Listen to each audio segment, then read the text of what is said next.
Hello, and welcome to the new episode of Borderline Podcast Disorder. I'm Levi, and I'm your host. I hope you had a good weekend. Sorry, I hope you had a good weekend, and I hope you were, you're looking forward to the week ahead.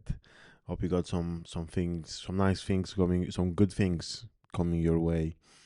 And look, it's quite hard to do this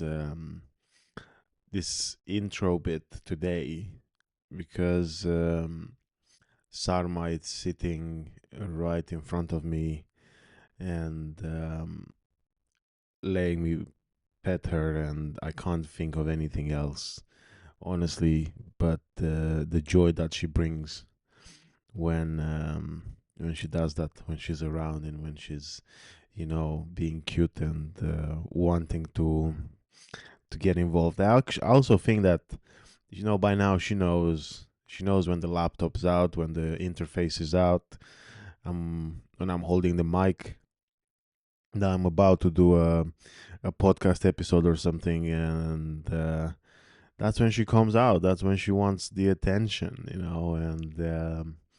don't know. Is it because she loves the podcast so much and she's just, she wants to hear the intro and the outro firsthand? Or is it because perhaps she hates it and she wants me to, focus on what's really important and giving her, pets rather than um, try to record this episode? Either way, there's no way for me to know because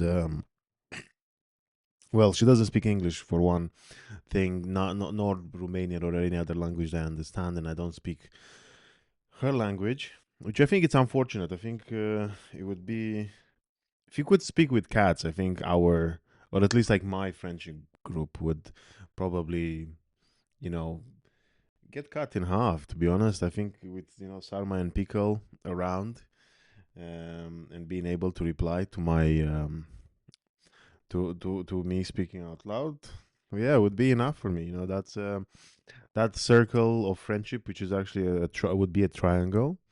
It's enough for me. Anyway, what's happened this week? Well, done a couple of gigs. I can't remember if I last week. Obviously, it's been a quite interesting episode, and I think I was focused on that and how to to get it out there and make sure my guest identity was safe and everything. That I didn't think, and I don't remember if I didn't think that much about the intros. So here is a little catch up. I've been a part of the British Comedian of the Year heats. I sadly didn't get through, but the competition was amazing. Like the people that I got to compete against on the night um, were so good. I think sometimes I get to the point as well where you're in this kind of environment and you're thinking, how is this comedian getting how is this comedian winning over me, or how is this person winning instead of I. And that was not the case that night. I feel like it was such a strong lineup, and also the acts delivered so well that yeah, I was very happy. I think, and again, ultimately, it was a privilege to be selected or shortlisted in the first place. Anyway, and yeah, that's again that happened a couple of weeks ago. Then I've done a couple of gigs, like again, like semi-pro, open mics in the since then. Um, because I'm like building up, like I'm working towards the run of my own shows, which starts on September 5th, and I'm really excited for those shows. I'm really really excited, and I'm looking forward to it. I've been writing loads over the summer as well, so I want to see, how it translates onto a set. I want to see how will how will things go. But I think you heard enough from me in the respect of life updates and everything. And I'm going to tell you who I've got as a guest today is um, Ryan Harland, and he's such a lovely person. We got to meet remote. Um, we've I've got to hear about of Ryan through our friends podcast, um, the Herd Locker. The podcast that I was on as a guest. Ryan was also on as a guest, and yeah, it was fascinating. It was amazing. Again, it was a great conversation. You'll get to listen to it. I've also been very lucky or very fortunate to be able to read Ryan's book since we've recorded to now, and what a story! What a story! It's such a powerful story, and good listen. Good, sorry, good. Not listen. Good read. Such a good read, and I'd say, look, if you like reading, have a look at getting the book. Is on Amazon. I'll basically put Ryan's website in the description of this podcast episode. But I thoroughly, suggest checking it out, getting the book, because it's a great book. Um, I'm trying to think if there is anything else I should say, and I don't think that's the case. I think I've said enough with this intro. Um, enjoy the conversation. Enjoy the interview that I had with Ryan. I'll catch you later.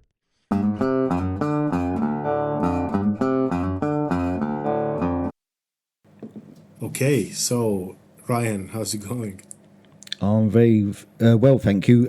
Hot, but I've just literally just come back off holiday, so it's a different temperature here. It feels like it's hotter than where I was last week, but apart from that, I'm cool, mate. How are you? Where have you been? Where did you go? I just come back from Cyprus for a week. It was our first anniversary. We got married last year, so we went away, and it was perfect. Really relaxed. It was beautiful. It's just a shame to come back and have to go back to work tomorrow, but can't have it all. Well, congratulations on the anniversary. Thank you. Sounds amazing. And is it Cyprus? Was it for like any, I don't know, like a romantic reason, or is it like a connection to Cyprus, or was it just on your bucket list and you thought, oh, let's go there? It was just one of them places that we've both never been before, and we had a list of places, and that one just felt right for this time. So yeah, we booked it, went, and yeah, beautiful country, friendly people. I can't recommend it enough, mate. That's amazing. Yeah. Well, because where are you? Which part of UK are you based in? I'm in Kent. Kent. Oh, so we're very close. Yeah, I'm about I'd say 50 odd minute journey on the train from you, so not that far. It's easy to get to London from here, straight train up to Victoria. I've done it many times, so yeah. And is that because you were talking about how you've got work starting tomorrow? Do you work remote or do you have to come into London? No, I'm work local, which is the other way. I work in a warehouse for Morrison's. It's not what I want to do forever, but it helps pays the bills and that at the moment. But what I want to do is talk about my journey with mental health and everything else I've been through to help others out there to know that it's okay to be yourself, own what you've been through, and don't let your past and what you suffer with define who you are as a person. You know, you are the one who defines who you are, and be the best version of yourself. And that's what I want to do. Share my story to help others to realise that as well. Well, you see, because that's such a nice way to get into the conversation that I wanted to have with you. Because I feel I'm in a similar boat in the respects of I have a day job that I can pay the bills with. Whilst I'm trying to work on my comedy career and with the podcast, because and now I feel like the conversation starts, but like at my end, I've noticed that although I've got diagnosed with BPD, I found it very hard to talk about BPD as in a comedy routine, because it was something that I was still trying to grasp and understand for myself. So that was my idea of making the podcast, because he was like, look, I still want to talk about something that's important to me. And then also, here is the first question, I guess. When did you get diagnosed with BPD? I got diagnosed at the end of 2016, which was just before my 40th birthday. So I went 39 years without knowing who I truly was. Do you know what I mean? And I'd done the worst thing you could ever do. As soon as I got diagnosed, I come out of that room and I Googled it. And that's the worst thing you should do.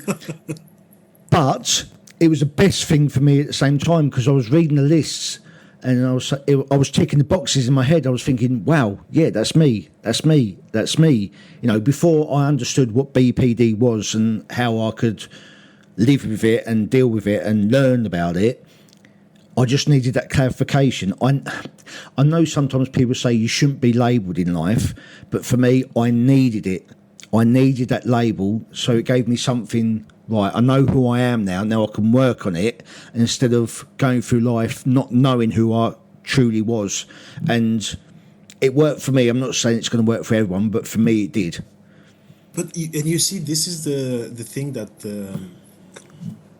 often like blows my mind as well, because my journey with it is the fact that when I turned 26, I had a really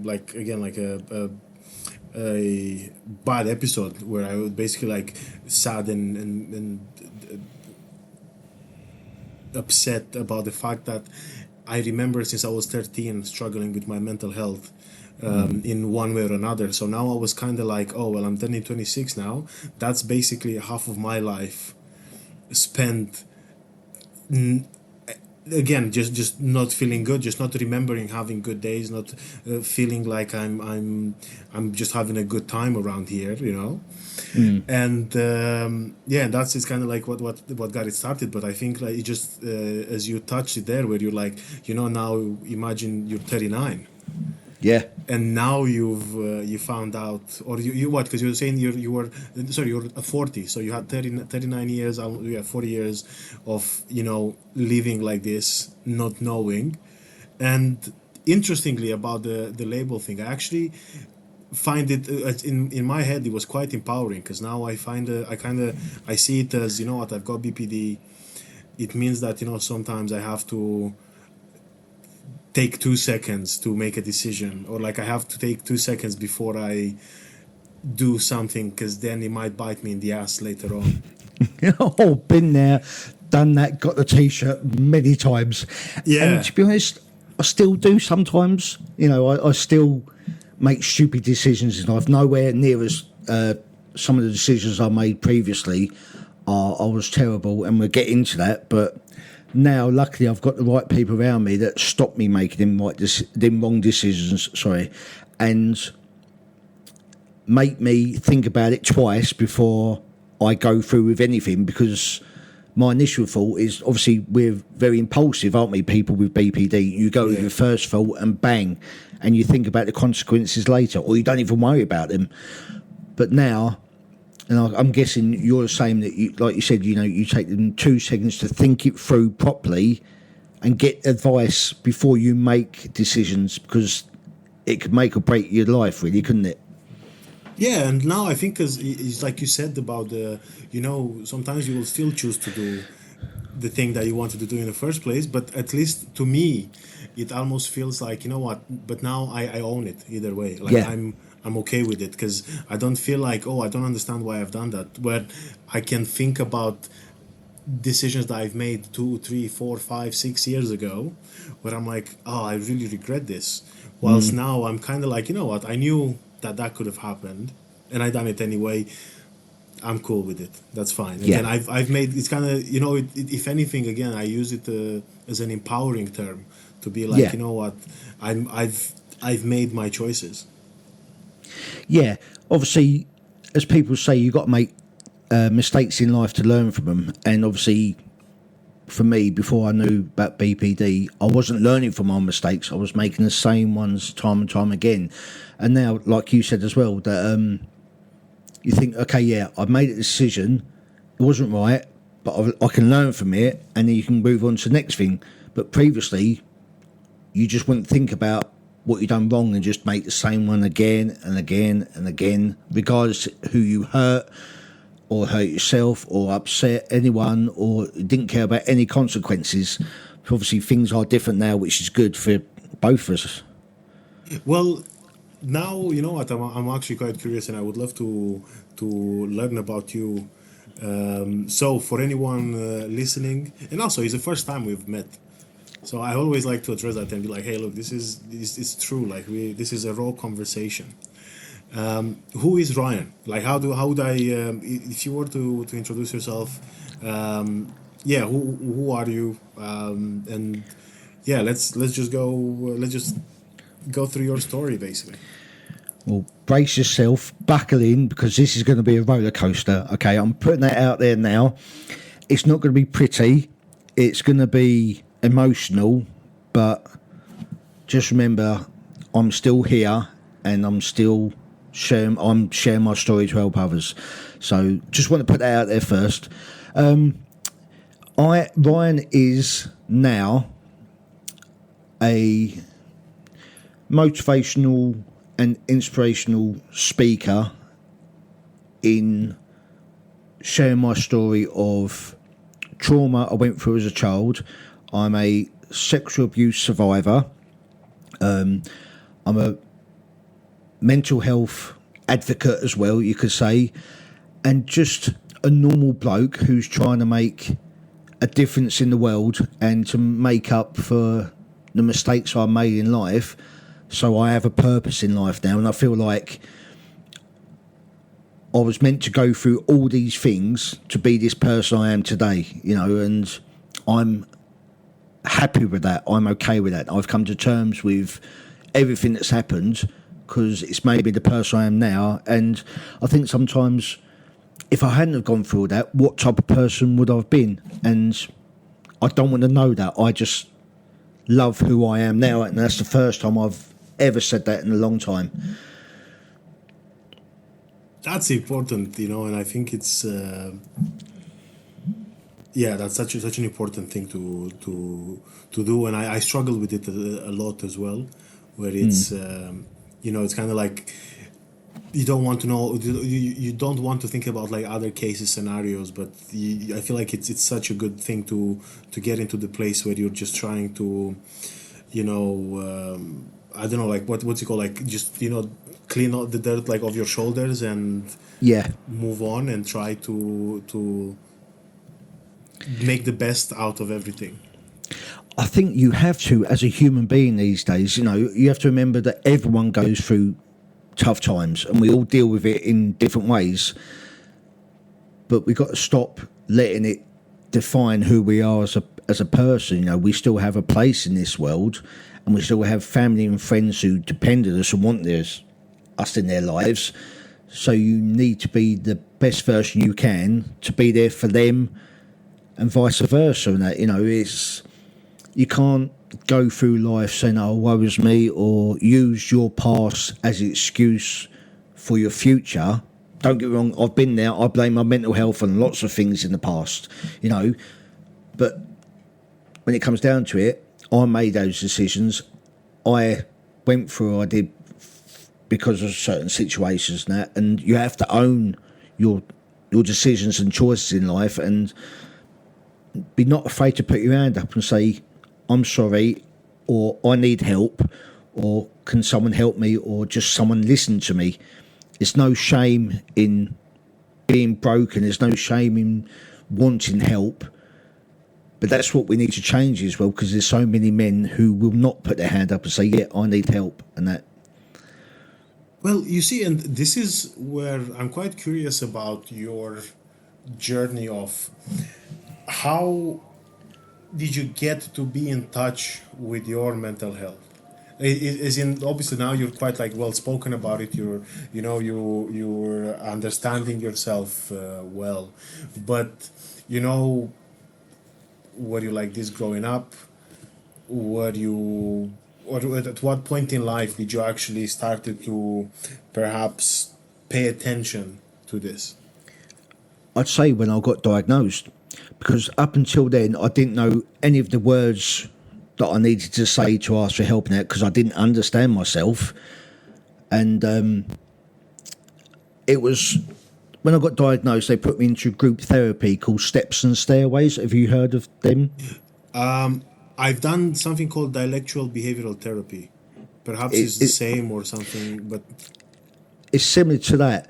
But as I was going through that and obviously learning about myself and how to retrain my brain, because obviously it was only wired one way for my whole life up until then, I was noticing that everyone in my group therapy, I was the only male in there, and that kind of lit a fire or a light bulb in my head, thinking, well, how comes I'm the only male who's willing to look for help in that? So I think that was the catalyst for me being where I am now, obviously dealing with my own journey and getting my words out on paper as well. I just wanted to be that, how can I put it, the voice for the voiceless in men, you know, to show, look, there's a man standing up here sharing his experiences and saying that it is okay to not be okay and to have mental health and that, but don't use it as an excuse in your life. Just accept it, that it's part of your life, but learn how to live your life fully within the boundaries that you are capable, that's not going to affect your mental health as well. And for me, that was a massive thing that I felt like I needed to do. and then how did you get then again? When did you first notice within yourself that you were struggling with your mental health at all? Like, how did you even get to get your BPD diagnosis? I think it's just because I hit rock bottom. Lots happened in my childhood and early adulthood and that really shaped my life. So I had a really tough 6 or 7 years after my first marriage that ended. There was a massive reason. I should have ended the marriage in the proper way, but instead I had an affair that ruined it. Got found out, put my hands up. But from then, for the next 6 or 7 years, I was going in and out of relationships. I was drinking, drugs, uses my body in a sexual way just to get gratification or acceptance in as well, because I felt like I didn't belong anywhere, so I thought that was the best way.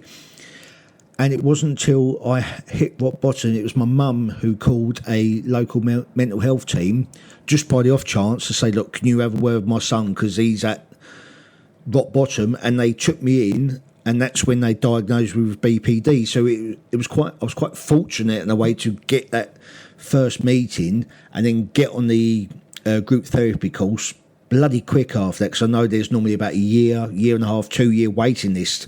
So I was lucky to get on that within the next couple of weeks. So I was very fortunate. It just happened at the right time for me. Wow.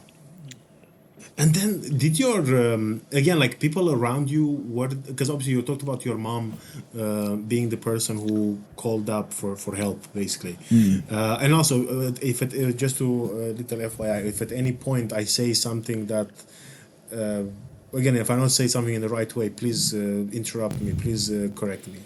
That's no problem whatsoever. Okay. I will shut you up and everything. No, but yeah, no, I understand that. But then, yeah, so your mom called called to try and get you some help. But was it like, again, I guess even in one, in hindsight, and two, whatever you remember from back then, was it easy to see that you were struggling in any way, or were you quite like high functioning, in the respect of like, if someone can still be struggling but you would have that sort of demeanor, or that, oh, everything is okay, or was it showing? No, I was definitely high functioning. I still went to work. Obviously, I had time off over the years through different episodes and that, but they basically put it down to depression and anxiety for years. That's just what all the doctors and people I saw, different counsellors over the years, they just put it, depression and anxiety, gave me pills, shoved me back into the world. And so I still held down a job since I was 19, and I'm still working now, different jobs, but I've never been sacked from a job, and that due to my mental health, because I still turned up the best I could. So I guess I hid it lots from the world, apart from anyone who got really close to me. But the flip side of that is, anyone who got close to me got scared and felt they couldn't handle me, so they walked away.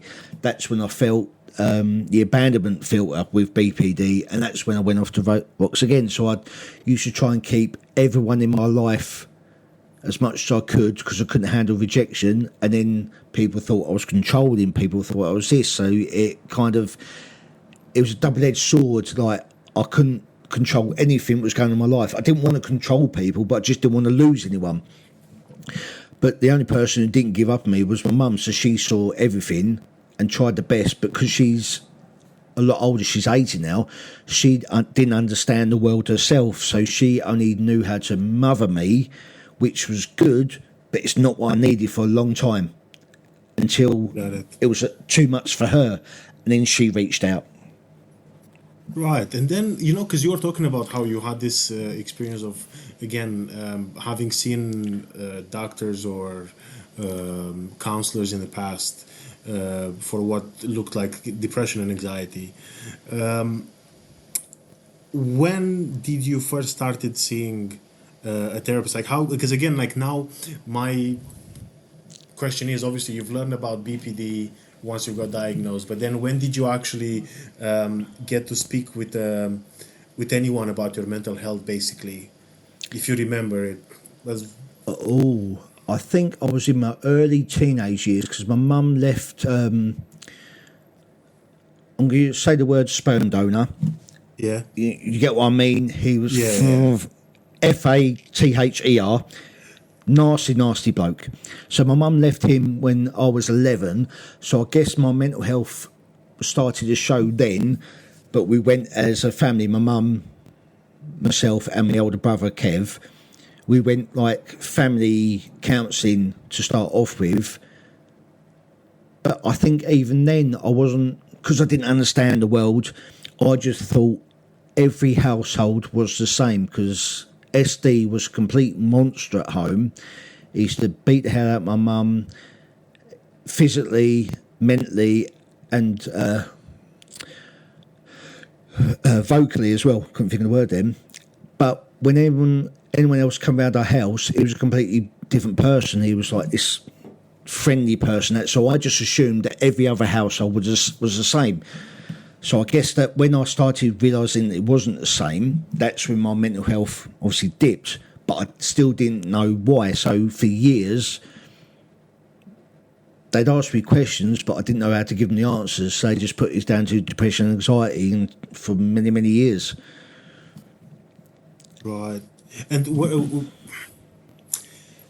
God, that sounds, and I get it. I have a very I don't speak with like my birth giver either, and we've for again some similar sort of like behavior.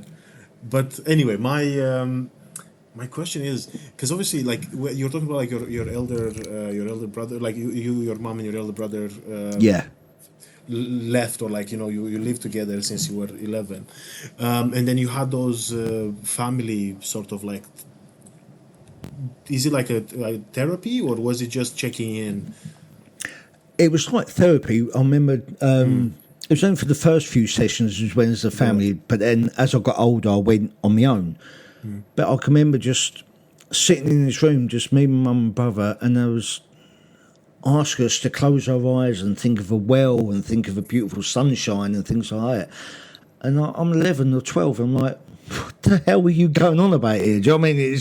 It just, to me, it obviously, it meant something at a time, but it didn't mean anything to me. I just felt like this is pointless, you know.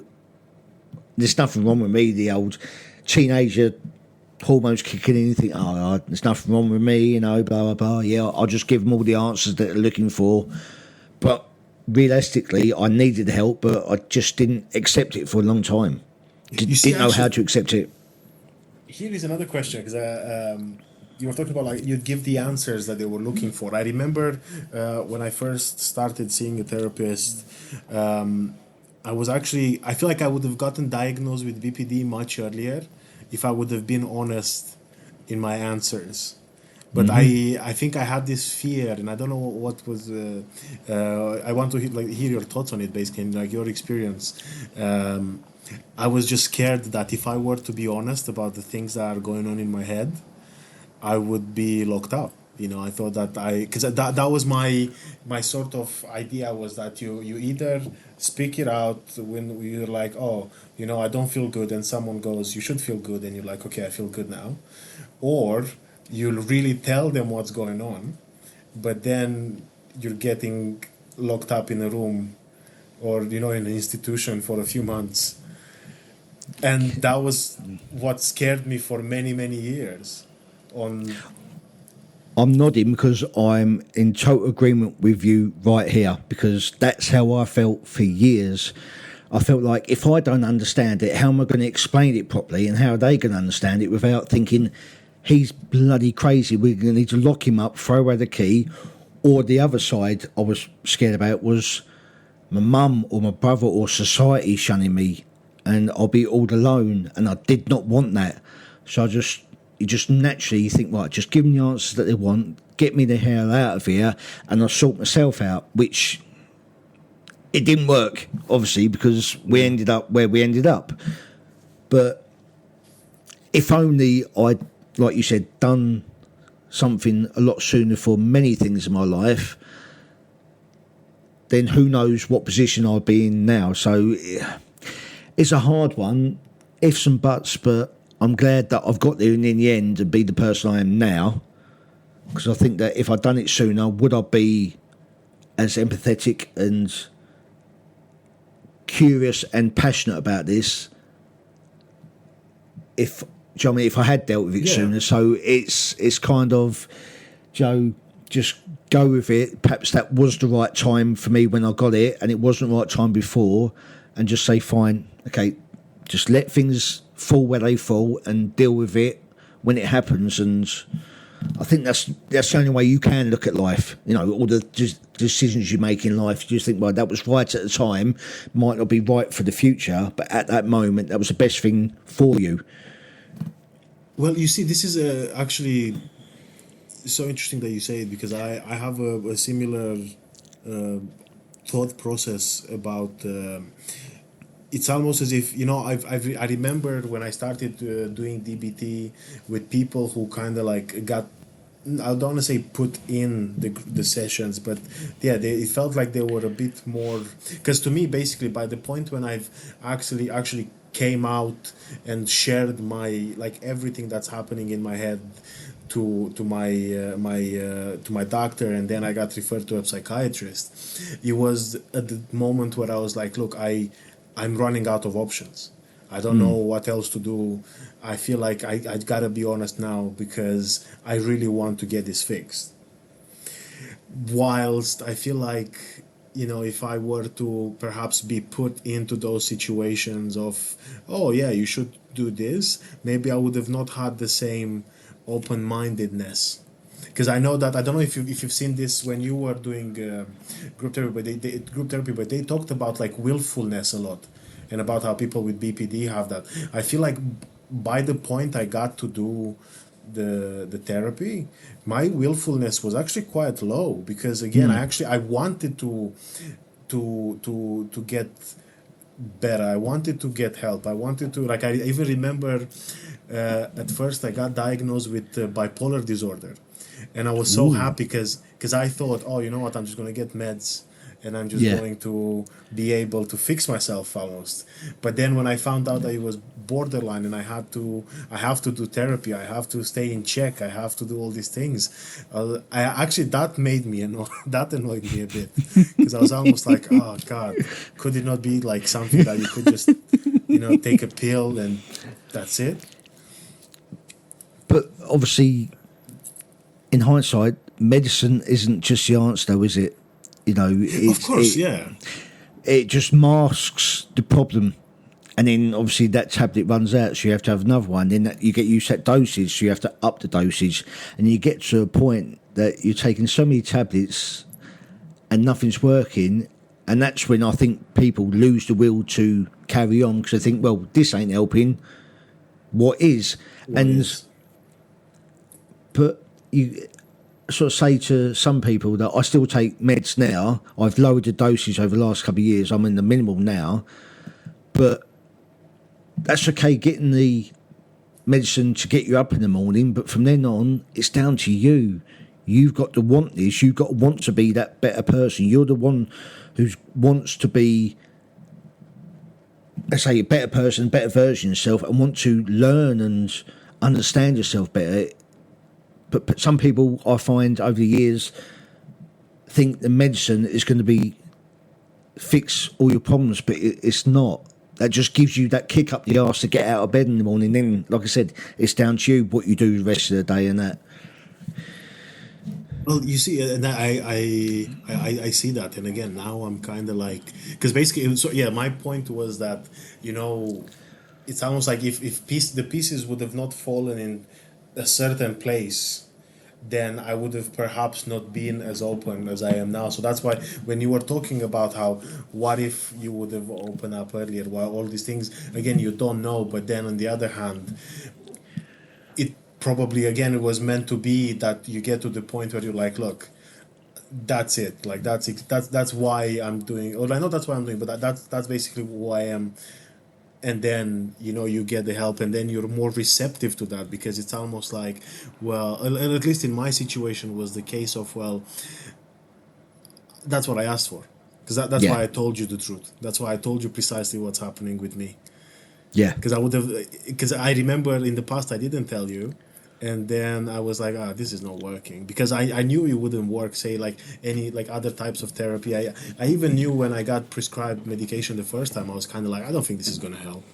No. Because I knew that I didn't say what I should have said, like, which was the truth, like about where my head goes, about the things that I think about, the extent that it goes to in the first place. Yeah. And do you think? Sorry, go on. Sorry. Do you think that it's because you don't want to admit that you are the way you are? You feel. I used to think that perhaps I could grow out of this, because obviously I was younger from a teenage and early 20s. I think deep down I probably thought that it's just a phase. I'm going to grow out of this, and it'll be fine. But obviously, as time went on, it wasn't getting any easier. It was getting harder. So I think that's when I started to open up a little bit more, to think, well, I can't sort this out. I'm going to need help at some point. I'm going to have to be honest and just deal with the consequences then. You know what? I think yes. I will actually, like, one of the things that stands out for me is that I think when I first planned to end my life when I was 13. And the reason why I say this is because the one when I say this, I think when I was about 15 or 16, I mentioned once to one of my uncles that I don't think I'm doing well. And then he said, "Oh, you kind of said like, oh, you just gotta, you just gotta accept that everybody has bad days." And then every single day I'd wake up, all I would think about when I felt miserable is that, oh, everybody has bad days. And then I still remember now, years later, just waking up and feeling miserable for weeks at a time and thinking everyone has bad days. And then what happened again after my 26th, or just before my 26th birthday, I remember thinking, bloody hell, now every fucking day of my life, it's a bad day. Yeah. You know, I was like, where are the good days? Like, does anybody ever have a good day? Does anybody ever wake up feeling, I'm good? Did you ever get jealous of other people's lives? Because I did. Because I felt like I was the only one in this world that was going through this hell at the time. And I see everyone else and thinking, how can they be fucking happy all the time? And I can't be. Yes, for sure. And I even think one of the biggest and like one of the nicest reality checks for me was when after I got the BPD diagnosis and I went into the DBT in the group session for the first time. Because I always thought that, because when people go like, oh, you just gotta like work it out, like you gotta work through. And I was like, you have no idea what's going on in my head. Don't tell me to work through. Exactly. And then I entered this room with these people who allegedly, and then I see all these people who allegedly might feel the same way I feel.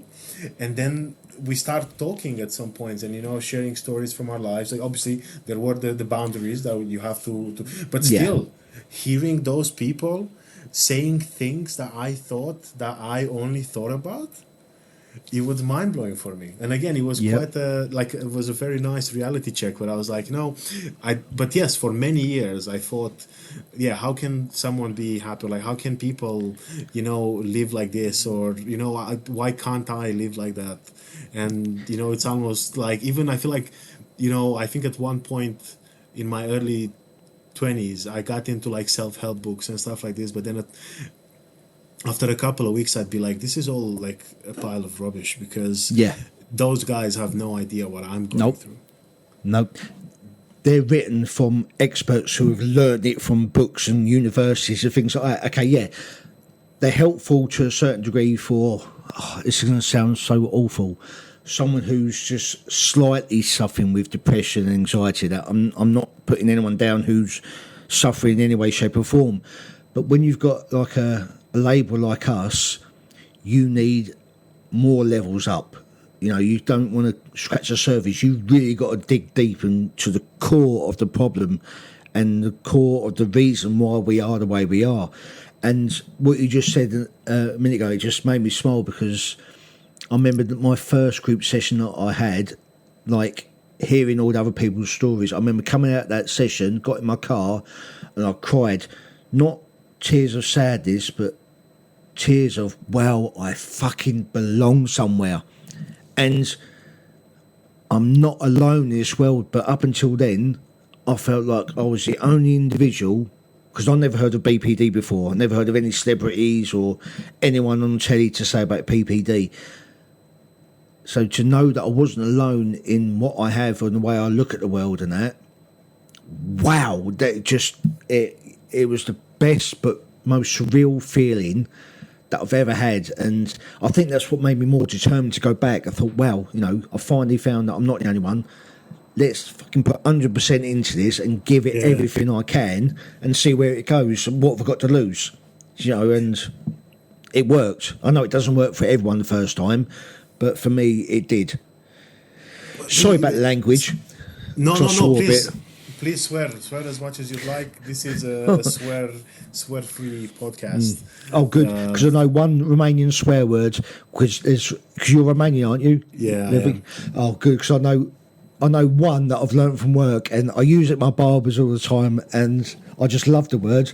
So I might use that later. Okay, that's fine. It surprised me because I was going to ask you what is it, but I'll tell you. Labajou. I just love that word. Yeah. That's a good one as well. Yeah, I've been taught a few words, but that's my favourite one. Sorry. I feel like no, that's okay because I was going to say I feel like with the swear words in Romanian we are quite like poetical. Oh, they're beautiful. In the they way really we are. swear. But I do prefer like in English, I think like at the moment I use Wankstein a lot. Like I tell people, that I don't like. So I did embrace the culture, So I feel like English. I like English swear words, but when I get frustrated, or I feel like when I say it out of real anger or frustration, I by default I go to Romanian, Yeah. and I absolutely, like I will go at the family of the people who made the the glass that just smashed in the dishwasher and all that stuff. Like I don't. There are no what do you call it? Yeah, like I leave no one behind. But if I have to say something real quick, or if I have to, think about like insulting something or someone Yeah. straight away, I default to English because I do respect a lot of English swear words. Oh, I bet you use a lot of English swear words in your comedy, don't you? Not as much. I do it sometimes, and I think I do it in such a way that I feel like it brings a bit of a shock to the audience, because like Yeah. you see, even again, like people don't expect me to say Wangstein, people don't expect me to say like even Bellend, and stuff like that, It sounds better in your accent. It really does. It really does.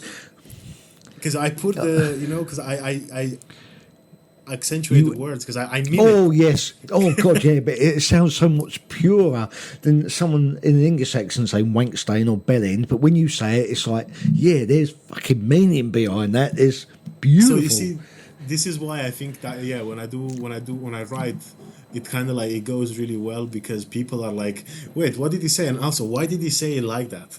Yeah. Yeah. Because everyone would just, I can't remember. There is another one that I wrote recently, but I genuinely can't remember what it was. I think a couple of days ago, I was writing a joke about being annoyed at someone, and yeah, if I remember what I used to call them, I'll tell you. But Yeah. anyway, yeah. So you can swear as much as you want. And also, I feel like again, it goes back to the therapy, the DPD, which is embrace that is not such a thing as bad feelings. And I also feel the same with the language, where it's like we are humans. You gotta slip one out from time to time. I just like to check because I do swear a lot because for me it emphasises how I'm feeling and how I felt to that situation in life and blah, blah, blah. I just feel like it drives it home to people so they understand it a bit more. But I always like to check because obviously the world we live in at the moment, it's absolutely crazy and you can't offend people and things like that. So I just like to check first so I don't upset anyone. And I just want to be 100% myself to the audience or whoever I'm talking to. So I just like, I think it's best to just check. And then when they say it's all right, I'm like, well, you just open up a can of worms there because you're going to get every word now. So prepare yourself. But yeah, thank you for accepting that. No, that's absolutely fine because again, I think that this is the way. Again, this is the way it is. You can't. I always think about I think there was a joke in the office where it was like, if you don't look at it, it's not there. Yeah. And that's how I feel like people treat like swear words, where it's like, oh no, you can't. It exists like that. That's how normal people. Because every time I think about this podcast and the way I want to speak with people and the way I want to, again, I want to do it in a natural way, and then in day-to-day life, I swear a lot. Like I don't. Again, I'm not. I'm not an aggressive person. I'm not in that. But just in the respect of like if someone annoys me, I will say something at them or like out about them. Yeah.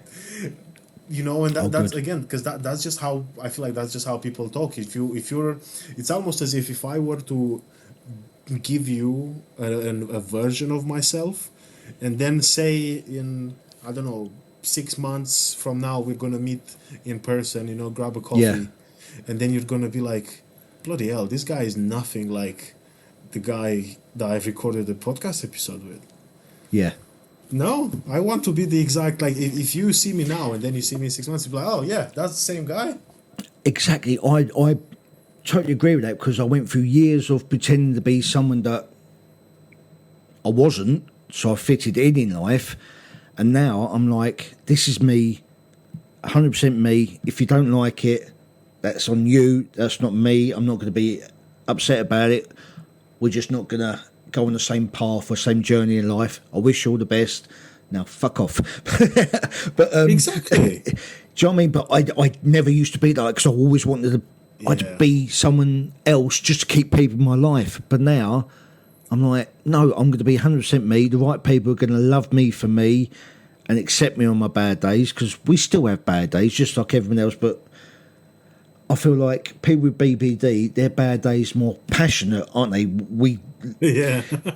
You know, something little to someone else and massive to people like us. Like, we just come back from holiday, simple thing, was waiting for our bags to come round off the plane and that, and my wife got the bag before me, and I lost it. I'm like, I want to see it. That's fucking my job. I'm the man here, without being misogynistic and that. Yeah, yeah, I yeah. lost my shit over it.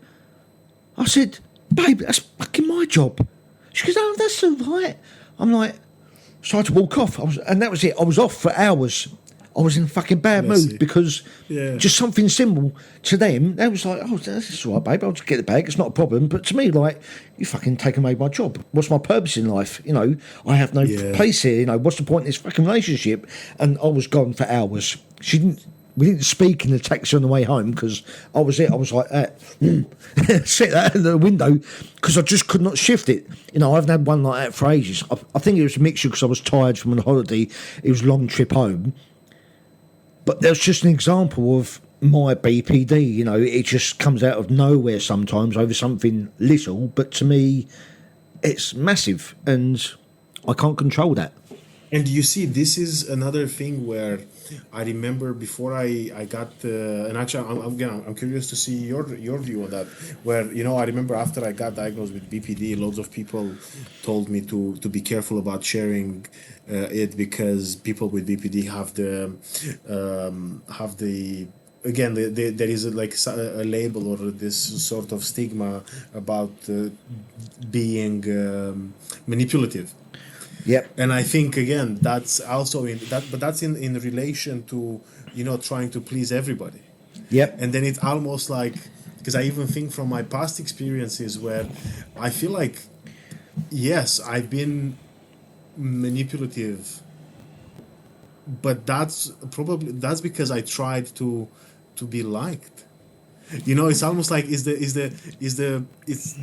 like almost like the puppy version of being manipulative, because you when you hear manipulative, like my mind goes to the villains in every movie ever.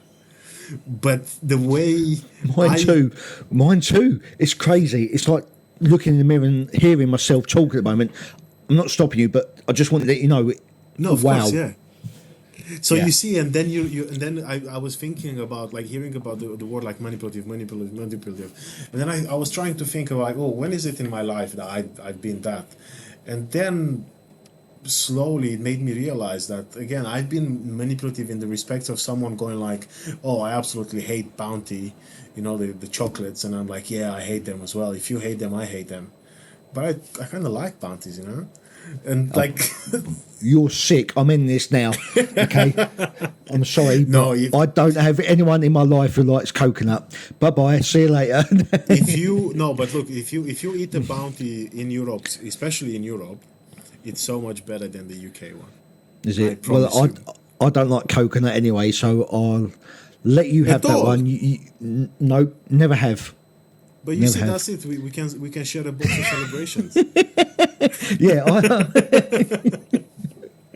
Oh, sweet. If we ever meet up, I'm bringing a tin with me, and I'm just going to bring all the ones that I don't like and just give them to you.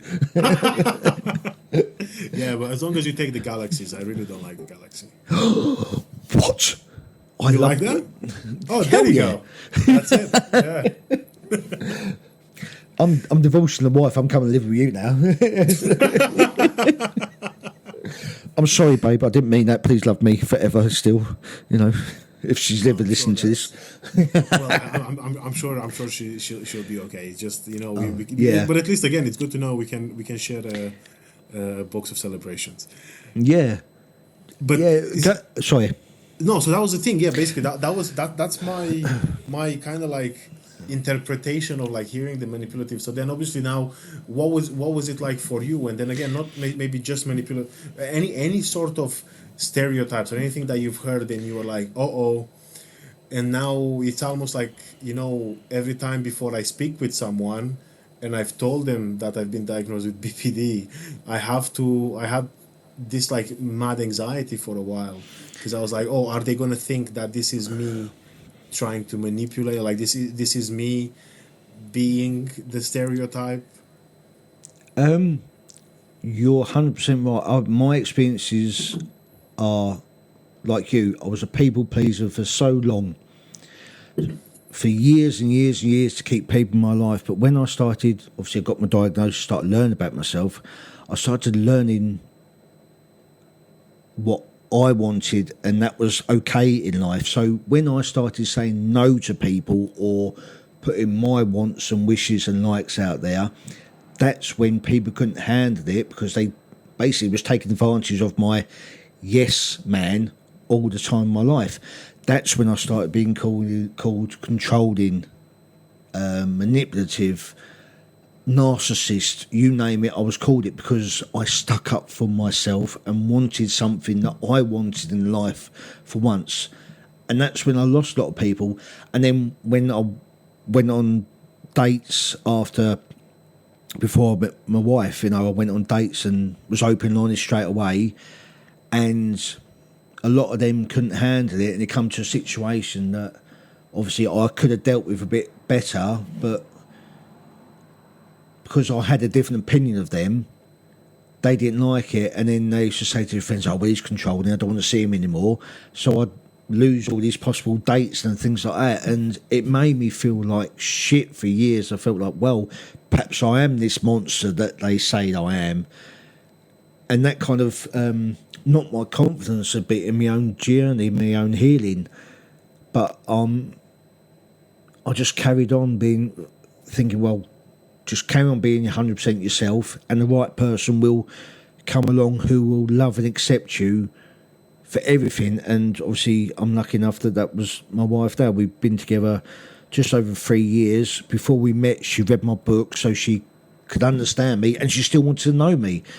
And I was like, what's fucking wrong with you? Still want to know this bloody monster and that. And but she's learnt along the way. She's still learning how to deal with it, At first, she was taking everything to heart what I was saying, because obviously, I don't know about yourself, but when you're in that mood, you kind of hurt the ones that you love the most. You kind of push them away.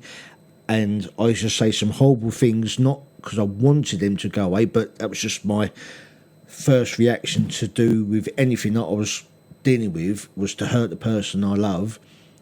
And she used to take it personally, but now she's like, yeah, okay, whatever, I'll let you get on with it. We'll talk about it later, or we just won't talk about it at all. We'll leave it a couple of hours, then we'll just have a normal conversation like nothing's happened. And obviously that's great in some respects. I think sometimes we need to sit down and she needs to say how I made her feel, and that, so she recognised it and I recognised it, instead of thinking, well, I can get away with that because it's going to be all right in a couple of hours, because that's not what I want. I want it to be a level playing field across both ways here, I love that she accepts me for that, but I still want her to point out where I've gone wrong, or where how I handle something, because sometimes I'm like blinkered, and I'm like, as soon as I get in that tunnel, the only way I can come out of it and sort everything out is go through the other end, then come back and rebuild all the destruction that I've caused and things like that. But luckily, touch wood, my tunnel's a lot shorter now, so I can come out of it without causing too much destruction, if that makes sense. But I know it's not going to be possible for everyone. No, of course not. And I think it's again, it's quite. You see that's where we see again the way we deal. Because I think I had my journey, or like my way of dealing with basically when I would be like scared of, say, like someone leaving and like trying to. I would think of like, oh, X, Y, or Z wants to hurt me. I have to hurt them first, and I used to just leave first. Because and again, I think there is a combination of, like, for example, because I always think about it this way, growing up in this generation of, having like a trail of everything. Like if you send someone a message, that message is going to be there. So I was always mindful of that and kind of like scared about it. And so then basically what I would do is like I genuinely had situations in the past where people that friends that I'd known for years, one day I would just block them everywhere, and I would just leave as if they don't exist. And then again it was the same with like romantic relationships as well, where I would just, if by, I don't know, by chance I felt like, oh, that good morning message seemed like, it's coming from a bad place, Oh yes, I'm yeah. just gonna block everyone. I'm gonna block that girl. I'm never gonna speak to her again. And then when I see her next, I'm just gonna ignore her as if she doesn't exist. And again, yeah, I've learned from that. Obviously, it's quite hard now because I live with my fiance, so I can't. I hope she's not listening. Yeah, I don't. Well, this is the thing. I don't think she does, which is good. Yeah. No, I'm joking. No, but there are things where and she does actually. She does listen to the things I say, or sometimes it's not happening now because she's working today. But sometimes she'd be in the other room when I have guests on, and sometimes I would share stories with the guests, same like we do it now, because again there is no agenda, so I'll just like be, I remember this thing happening to me. And then after the recording is over, she'd come out of the bedroom and she'd be like, wow, I didn't know that. Yeah. Like, I didn't know this thing and I didn't know that. And it's interesting. And again, I feel like I agree with you very like wholeheartedly that I feel like at the point where, and the thing is, we started dating around the same time when I got my BPD diagnosis. So she's been with me throughout the journey. Oh. And I genuinely like it at many times. I remember, for example, like this, there is this, like, actually one of the reasons why I again, before I got the diagnosis, is because we started dating, we were living together, and she's a chef. Wow. She's a chef, and then she's got like chef's knives. And I remember one morning I woke up. Well, this is the thing. One morning I woke up and I was like, I wake up to this like wonderful woman that I love more than anything, and I'm still not happy. I still feel miserable. And I walked downstairs in the kitchen, and then I just looked at the knives and I thought, I could like that, because I feel like I just don't want. And I was like, what? I remember almost being angry at myself for going, for years I've been hoping for someone to find someone that can understand and love me, and now I found that person. I'm still not happy. I'm still not in a good, like I still feel sad. I still feel so miserable for no reason. I was like, what? I don't know what to do. And then that actually, again, that was the time when I basically picked up the phone, booked myself an appointment with my GP, and that's how it started. That's how we started to. And I told the doctor precisely what happened that morning, and then I got referred to see a psychiatrist. And but again, you see, that's the thing. Now when I think about it, and I many times I'm so bewildered that she's been sticking around. I get that. I get that. But what I've learned over years, and people used to say this to me on many, many occasions, and I didn't believe them until it happened. To be truly loved or truly accepted in this world, you have to love and accept yourself first. And I feel like you're owning your life now, your journey with the diagnosis, with doing your comedy and doing this, which is amazing. So that's the reason why your fiance is with you, because you're owning Levy. Or is it Levy? Doesn't matter. Levi, whatever. Beautiful. We call you beautiful. You're owning beautiful. But you got to give yourself credit here. Like, I have to give myself credit, which is the hardest thing to do. I can pay confidence. It's so hard. Everyone else, I can give the unlimited amount of praise, confidence, well done's, you've got this. But when it comes to me, I'm like, do I really deserve that? Do you know what I mean? But we do. I do, you do, and everyone else does as well. So I'm giving you some praise here, mate. This is why your fiance is still with you. Look at you, you handsome fucker.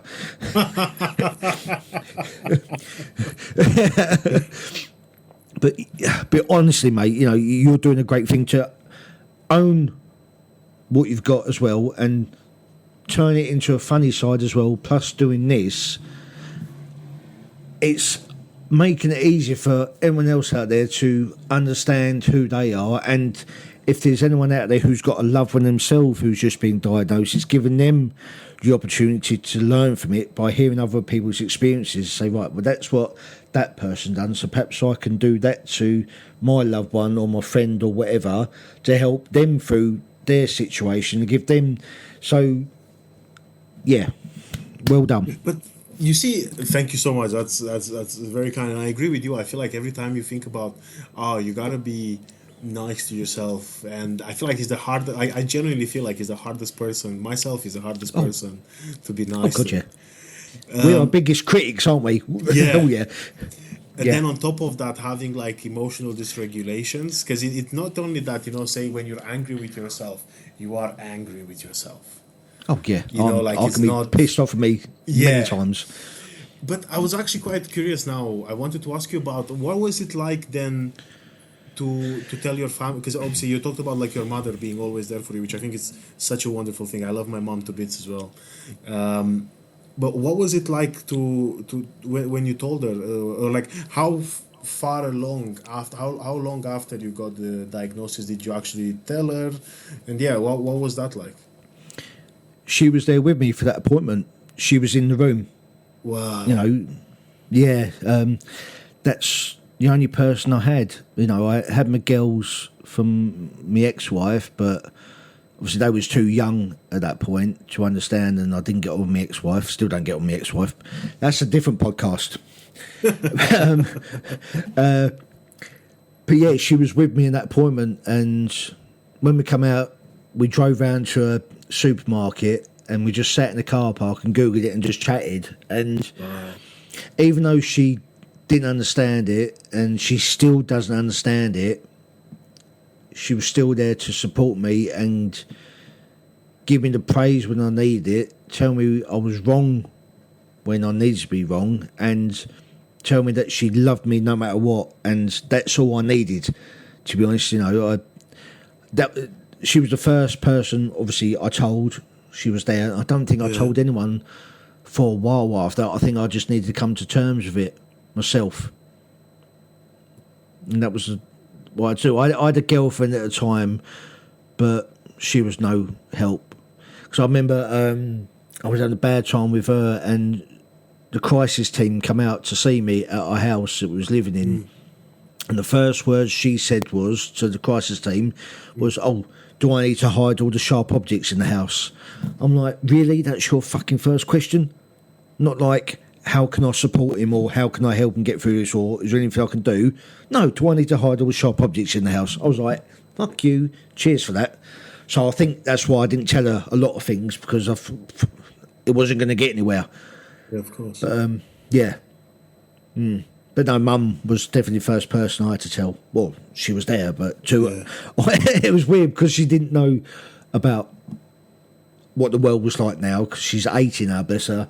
So I was learning but educating her at the same time. I'm like, this should be the right way round to do this. You should be helping me, but it's what it is, as I say. Exactly. Yeah, it's such an interesting dynamic, because you're kind of like, you're learning yourself, and then you also have to like bring someone else along that I feel like has, even again, like you said, less of an understanding or around like mental health and how these things work. Because I think BPD, it's been around for a very long time, but people were not aware of it. No. Nobody was talking about it. There is no, again, the understanding it's so much more different, and I can only imagine, because I'm quite like curious as well. What was it like then to, tell your, like, people who knew you for ages? I can't remember, to be honest. It was such a long time ago. Obviously, I guess some of the people that I told distanced themselves because they didn't want to deal with it or have anything like that in their life, and that's down to them. They're lost. They could have had this wonderful person in their life up to date, but they've lost it, so see you later. But I think yeah, the people who are still there just kind of accepted it and just didn't treat me any differently. You know,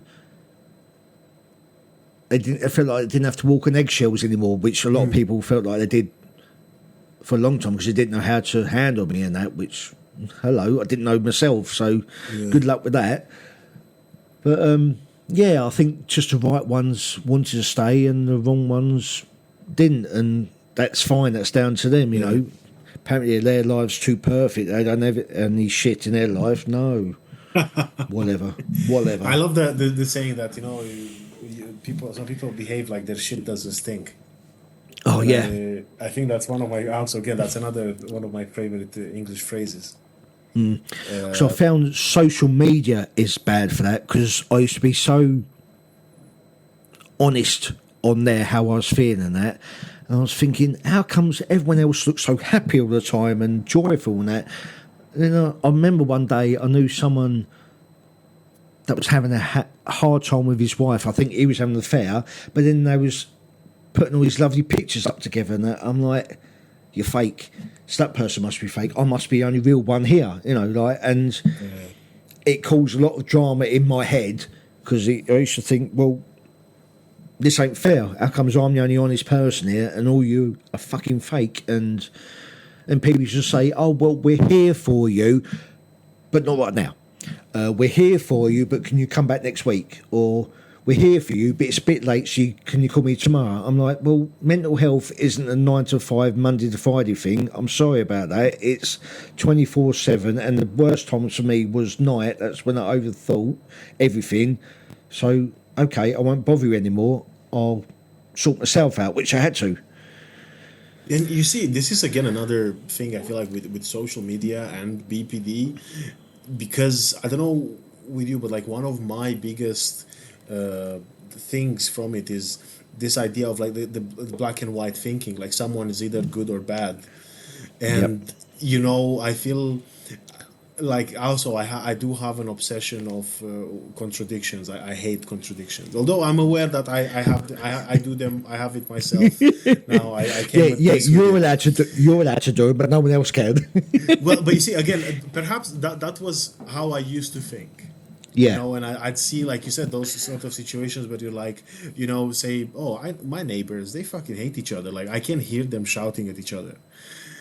And then you see it on Instagram, like, oh, we're like, so happy together. We're celebrating our anniversary. I'm like, what anniversary? You sound like you can't wait for the first one to die, from the two of you. Like, that's where this is heading. And I remember just feeling so much rage and so much anger at these people and going like, okay, I'm done. That's it.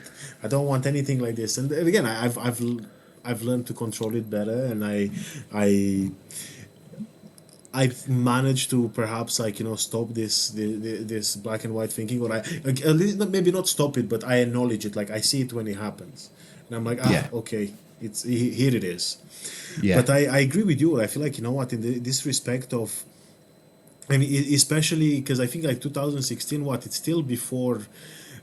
It was still around at the time where people were kind of like, just be yourself, but within those limits. Yeah.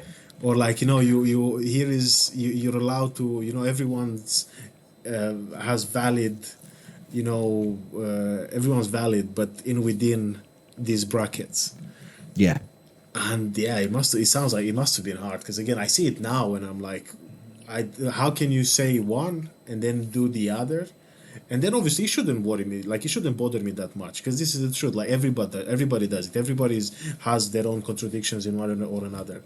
But when you're in the midst of it, and also like actually another thing I wanted to ask you is obviously how long did it take you from the moment you got a diagnosis to the moment where you kind of perhaps accepted it or you started taking it into consideration? It's a good few years, I think. Obviously, doing the courses that I've done over a year and a half, it was, Yeah. Then going into the real world, you kind of slip back into old habits and things like that, and I started making the same mistakes again. But I'd say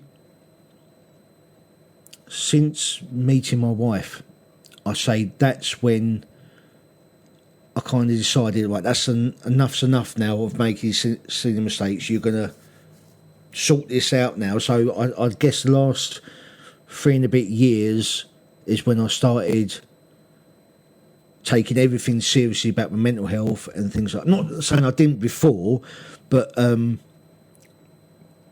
kind of like thought, like you can accept that you got this BPD. You're not going to use it as an excuse in your choices anymore. You're going to take full responsibility for everything you've done now, and from now on, you're going to be 100% yourself. This is you, BPD, but it doesn't define who you are. You're still Ryan at the end of the day. That's just a part of you. And if no one loves you for that, then that's down to them, not you. It's got no reflection on me. It's on them. And basically I just started being 100% myself. And it kind of worked out, I guess. I'm lucky in that respect that I've fallen on my feet with my wife and her family and my mum, that they accepted me, and it kind of gave me that foundation. So I felt like, right, I belong again somewhere now. Like the first time I got my diagnosis, I felt like, right, this is where I'm supposed to be. Let's build on this and don't fuck it up, you dickhead. Basically, I kind of gave myself a bollocking, like, this is the last chance now, and this is the best chance you're going to get. And I nearly fucked up because I blocked her in the first week of talking to her. because I think, in hindsight, there was a feeling there that I never felt before. So instead of saying, oh, that's new, I kind of went, whoa, rejected it and blocked it. And then, obviously, as that week went on, I could not stop thinking about her. And didn't know why, so I unblocked her, messaged her, and hoping that she'd respond, and she did, and we spoke, then met up, and just went on from there. And I think it's because I was scared to face that this was going to be good for me. This was a good choice, and I wasn't used to that good choice. So, but I'm so glad I unblocked her. Some days I wish I fucking kept her blocked, but and I'm sure she feels the same more often than me because I'm not I'm not the easiest person to live with. I know that, I can fly off the handle over little fucking things, but I know I've got the biggest heart and I care about anyone, and I'm just me. It's so important, and I feel like again it's a part of being, it's a part of being in a relationship where there are the ups and the downs, and I'm sure that in hindsight, again you sound very happy for like unblocking her after a week. I'm sure she's happy too, so there you go. She's alright, she'll do. Just make sure she's not behind that door, because as soon as this is over, that door's going to fly open. You're going to get the bollocking, Don't tell her, I enjoy it. Yeah. Oh God, Ryan, it's wild to think, and I'm so grateful that we got to like share this time and speak, because I never, it's almost like because you were saying, because you were born in Kent, right? Like you are born and raised in Kent. Yeah, I'm born and raised on Isle of Sheppey, which is just off Kent, so they call us Swampies. Okay, we've got webbed fingers, webbed feet. We haven't really, but they all reckon we're inbreds there. Your mum's your sister, and blah blah blah. It's an old rumour. So that's where I spent my first 40 years on the island. It's only in the last few years since I met my wife that I've moved to the mainland. So I was living on the island for most of my life. So yeah, it's weird. No way. Yeah. But you see, with this stuff, it's so. Again, I find it fascinating that you. If I were to say, look, if I were to think about someone who went like, got to the grips of like, okay, I have BPD, I have to live with it, I have to learn how to live with it, and I want to touch this before we wrap it up as well about your book, right? Where you start, you're again, I wouldn't think that there is a guy called Ryan from Kent that's going to be again that's going to try and again like basically like make his life like journey, or like a part of his life journey, or a part of his, you know, his goal in life to spread awareness about this, to talk about it, and yet here we are. And I find this like genuinely wonderful. Thank you. So, you know, well done to you. Now I think that I feel like that's the moment to share that, just because it's really cool, no? Because I think I always, I almost feel like, you know, I'd always meet the people who would be like, you know, oh, just get on with it. You know, you gotta get on with it. You gotta just like, whatever it is, just get on with it. It doesn't matter how much it destroys you. It doesn't matter how tough it is. You just gotta suck it up and just try to move on. And then it's almost like when people, you know, hit rock bottom, everyone acts surprised and is like, oh, I did not see that coming. I'm like, come on, you did. You must have. Yeah. Like, if you've not seen that coming, you've got bad eyesight. But sorry, yes, continue. I get the term of, you know, you got to just get on with it, because it's like what I said, you can't let things define who you are and what you achieve in life. But there has got to come to a point of that you've got to stop and sort it out. You can't just carry on. You've got to do that initial, right, take that step back, strip it all back to the bare bones and rebuild yourself. Then you can just get on with it. You can live the best life. But these people who say that just get on with it are liars to themselves, because they've obviously got demons that they don't know how to deal with. So they just think, right, if I tell everyone else to get on with it, then I can just get on with it and it won't affect me. But it fucking will. I think this is the thing where it's like, I almost believe in the idea of like getting on with it, but I don't believe that you're getting on with it in the same way, because my way of getting on with it is kind of like dealing with it, facing it, dealing with it, moving on with it. Yep. Whilst the this like idea of, again, the one that I grew up with as well was just that, just put it under the carpet, you know, just whatever the word is, you know, to put the dirt under the carpet, move on, and then you just let that build up to the point where you're going to step on your frigging carpet and like break your ankle. Yep. And then you're like, oh, I did not see that coming. And I'm like, come on. Hello. Big fucking mound. Hello. Yeah. Can't you see it? You blind or something? But so now. Yeah. The book. How did you get to write it? Where do people find it? It's on Amazon. It's called Riding a Storm.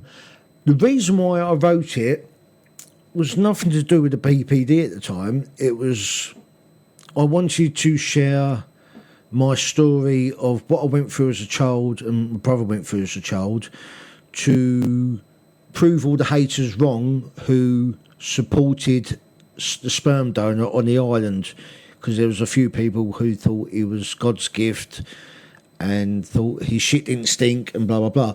So that was the reason why. And then, obviously, in the book, I've put about my BPD and explained it about all the filters, the way we see the world. I use the term to other people like, you're wearing different sunglasses, like you've got the ones for anger, you've got the ones for abandonment, you've got all the other filters that we see through BPD. Explain to people like, well, some days on a bad day we could be wearing 10 sets of sunglasses. You try looking through 10 sets of sunglasses and live a normal life. You can't. So that's how I explained it in the book. And the reasons why that I've got the BPD is obviously what me and my brother went through and that. But I was going to say to you, this is the first time that I'm grateful for this. It's gave me an opportunity just to talk about my BPD, not the other stuff. And it's been a breath of fresh air. It really has. Because normally I talk about everything. It does concentrate more on the sexual abuse side, which, okay, I'm happy to talk about it because it's going to help people. But to talk about my BPD and just my BPD, I'm like, I'm fucking loving this. You're like, yay. My BPD's going, yes, I've got some spotlight. Woo. It's screaming at me. It's singing fucking happy birthday in my head at the moment. It's crazy. But thank you for giving me this opportunity. I really, really appreciate it. No, again, it's my pleasure, and I feel like you said, I think it's, you know, what happened to you. It's a huge, obviously, part of who you are, and it shaped you a lot. Yeah. But it's not. That's not everything. And like you said, I think, No. when there are other, again, there are other things to talk about. Again, obviously, that's very important, and I'm sure, again, and I've seen, there are many platforms, to talk about it on. But I just wanted to, see it from the side of, like Ryan, who got Yeah. diagnosed with BPD in 2016, what that Yeah. was like. Because like you said, I think it's, and I've heard this before when I interview people, and they're like, "Oh, I expected, or I thought we are gonna go about like the mainstream stuff," and I'm like, "Nah, I just wanna, I'm just curious. Like, this is because I generally." Yeah, I'm excited, and I not just excited. I find it exciting, but I find it so interesting because, again, 3 years ago, we were in a similar situation. I was in a situation that you were on, where I thought I'm the only person that has this head. I thought I'm Yeah. the only person that thinks this way. I thought I'm the only person that has to live with this misery that I've been living with. And then I entered the room in the group therapy, and I was like, "Whoa, more people!" And then now that's done. Although we stay in touch, I stay in touch with some of the people from the group. But then now, like, even when I meet comedians sometimes, and they're like, "Oh, so and so, she has BPD or he has BPD," I'm like, "No way," because it's almost like, oh, it's I found a lot of funny people have got BPD because we see the funny side of life in a weird, fucked up sense of humour. Sometimes yeah, I do make a joke of my past because I feel like sometimes that's the easiest way to deal with it and to make other people feel less uncomfortable about it in the most easiest way so they can understand it but shock them at the same time. I like shocking people, I really do. I'm weird like that, but yeah, I just found that I can be very quick-witted a lot of times and take the piss out of myself because obviously I've learned that way, because if I take the piss out of myself then no one else can do that. I've taken control of that. So what you do is amazing. How you can stand up in front of people and make them laugh is fantastic. And if you can make BPD a funny way for other people to understand, I think that'll be a powerful tool to have.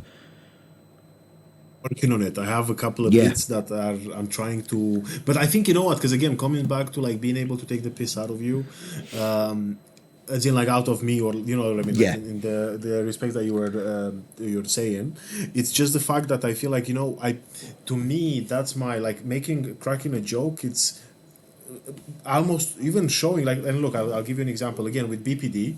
The reason why I think I've been struggling for a few years, for the first few years, to write jokes about my BPD, is because of that. Is because I'm still trying to, like, grasp with it. Like, I'm still trying to find, to accept it, to deal with it the best way. I remember that was the same thing after my mom passed, because I thought, oh, I will be able to write jokes straight away and just put it on. yeah, And then I've realized that the jokes that I was making, they were actually not funny. They were actually quite sad, because it yeah, was just me. So then you see, actually, I almost feel like the day when I can wake up and be like, oh, I can write all this stuff about, I can crack up jokes about it. It's almost like, okay, now the healing, it's yeah, almost like it's reached the next phase. It's like the scar it's safe now. I yeah. don't have to worry about bleeding again, or at least not for the same reasons. I can move on. I can do a joke about this. So yeah, that again, that's just pretty much like how I feel, and that's how I feel when I write as well. And it shows, because like I remember I used to talk about or I tried to talk about my parents at the time when I was still dealing with again with their passing. Was different occasions, but yeah, it was just, and nothing worked. No. It looked like, I remember watching the video and going like, this is not good. And now I think, I make, like, I have whole routines about my mom. Like, I think I usually end up my set about, like, how my mom lied to me when I was a child, and the sort of lies that she said, and things. And sometimes I don't even mention it, that she's passed away. So people have, and Yeah, then people go like, oh, your mom sounds like a piece of work. And and to me, that's the best thing in the world, because, like, now yeah, that she still lives. yeah. because to these people, unless they go like, because I remember someone actually came on Friday to after I did the gig, and this guy was like, "Oh, I would love to meet her," and I was like, I don't think you want to meet her now.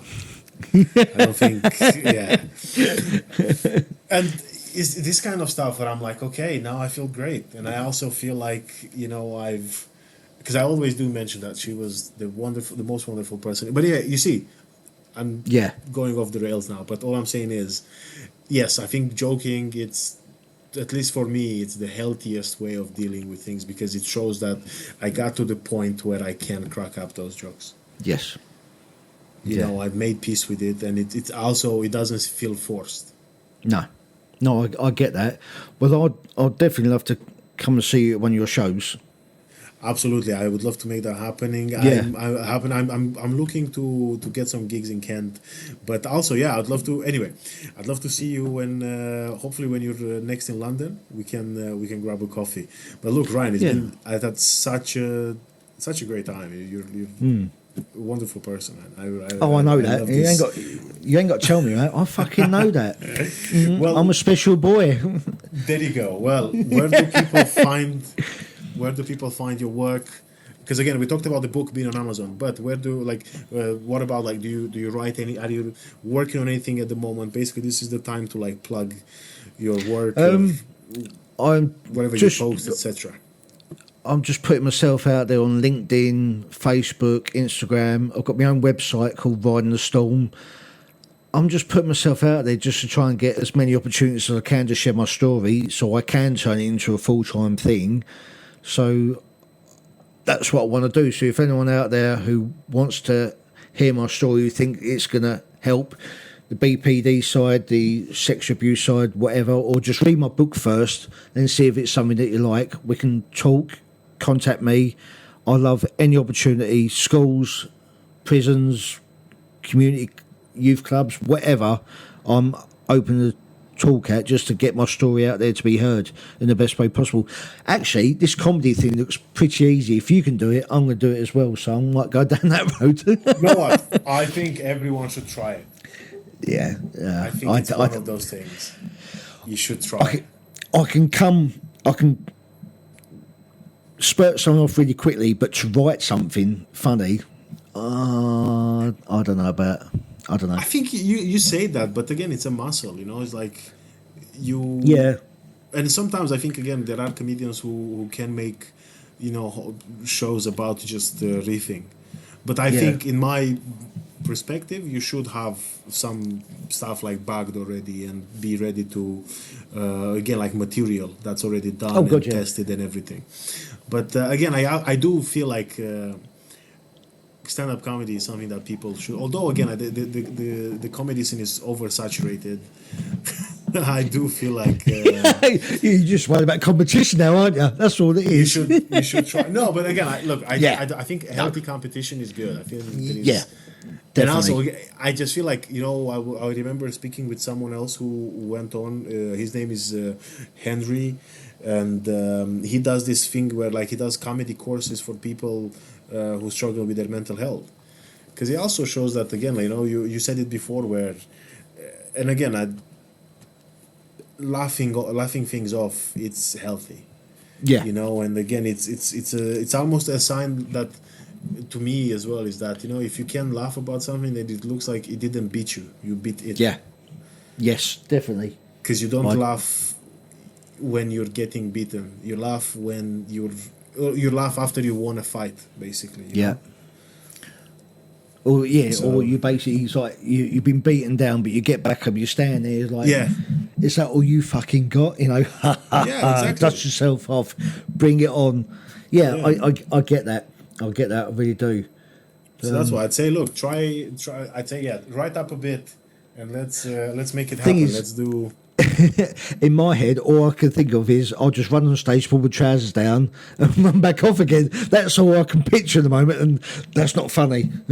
I'll find it funny. I think I'll tell you a story off camera. About something that happened once. Not with me, by the way, just for everyone listening. Oh, yeah. But anyway. Of course. Ryan, absolute pleasure. Thank you so much for your time. Thank you for your opportunity. I really appreciate it.